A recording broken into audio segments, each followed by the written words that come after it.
Você sabia que os artistas tinham um hábito de reaproveitar telas já pintadas, tipo uma reciclagem de obra de arte?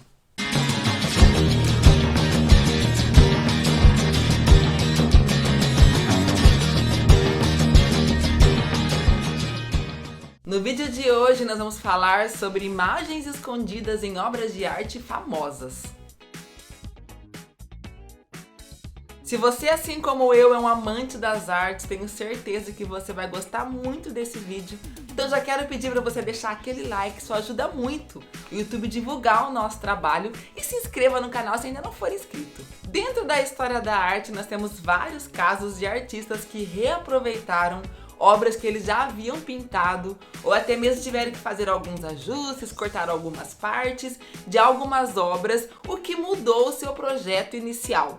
Inclusive, era muito difícil adquirir telas, material de arte era muito caro, muito escasso em alguns momentos, então era muito comum que eles reaproveitassem telas que eles não gostaram muito do resultado final. Porém, atualmente, por conta da tecnologia e dos avanços científicos, é sim possível a gente perceber, a gente comprovar que tem algumas imagens que foram encobertas ou escondidas por camadas de tinta. Pensa bem, antigamente as pessoas até imaginavam, pensavam que poderia ter algo por trás daquilo, mas quem que ia pegar uma obra de arte de um artista famoso, remover camadas de tinta a óleo, estragar aquela tela para saber se tinha alguma coisa escondida? Então ninguém ia fazer isso, mas agora podemos fazer esse tipo de processo sem danificar a obra original.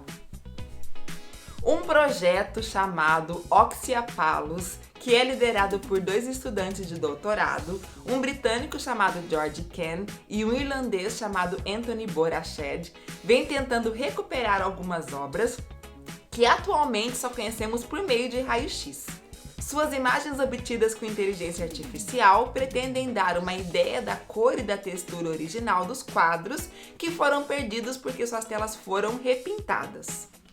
E nós temos exemplos não somente de pinturas que foram repintadas, mas sim de pinturas que foram cortadas, como por exemplo a famosa obra de Rembrandt, a Ronda Noturna de 1642, que quando ela foi colocada em 1715 na prefeitura de Amsterdã, tiveram que cortar duas faixas, uma de cada lado da obra, para poder entrar dentro da prefeitura. Então essa, por exemplo, não tem nem como a gente recuperar. Mas por outro lado, muitas obras puderam sim ser restauradas, como por exemplo uma obra de Amadeu Modigliani chamada O Retrato de uma Jovem, que eles perceberam que tinha um retrato de uma outra pessoa por trás daquela que a gente conhece.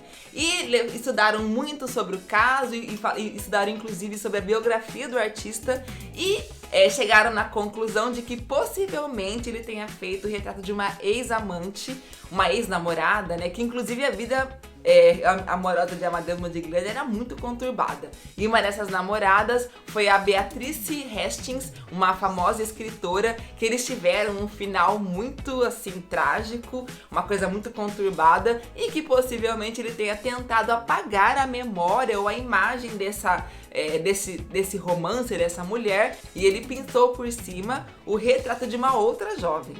E eles então puderam utilizar da tecnologia para poder ver por trás das camadas de tinta até identificar esse outro retrato. Essas obras que foram encontradas por trás de obras famosas, imagens que foram escondidas, elas foram reproduzidas em imagens 3D e são vendidas por esses pesquisadores com o nome de New Masters, porque eles mesmos falam que é como se fosse uma nova arte, como se fosse uma nova pintura e não uma imagem que tenha sido escondida por trás de uma obra famosa. Uma coisa que preocupa muito esses pesquisadores é a questão da mídia tentar simplificar esse processo. Então, por exemplo, quando a gente lê lá um noticiário que conseguiram restaurar uma obra, que conseguiram fazer testes de raio-x, identificar ou datar tal elemento de uma civilização antiga que já foi extinta, a gente sempre pensa que é só apertar um botãozinho que tudo se resolve, que os cálculos são feitos, que os números aparecem e que, né, é como se fosse mágica. E não é bem assim. Então, não devemos supervalorizar esse processo mecânico, porque por trás de uma máquina, por trás de um algoritmo, tem sempre uma mente pensante que fez, né, construiu uma série de cálculos e de contas e de fórmulas para que a máquina fosse capaz de chegar àquela conclusão.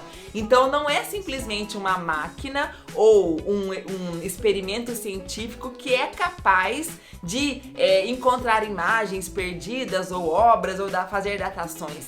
Por trás de todo esse processo, tem várias pessoas envolvidas, capazes, com inteligência, com habilidade, com conhecimento, para que isso possa acontecer. Então eles têm muito medo de todo o mérito ir para a máquina ou para o processo e não para os próprios pesquisadores.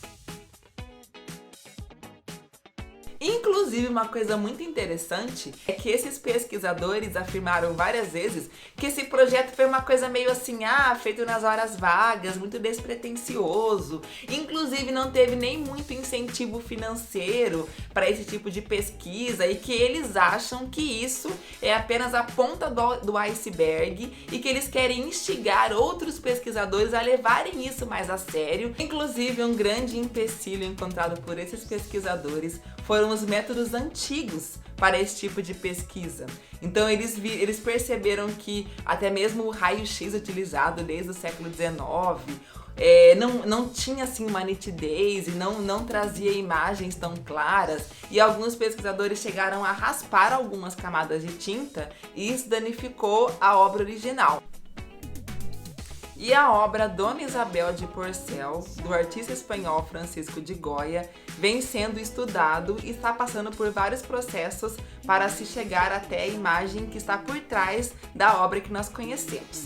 Em 1980 foi descoberto um segundo retrato misterioso de um homem vestindo um colete e casaco por baixo da pintura.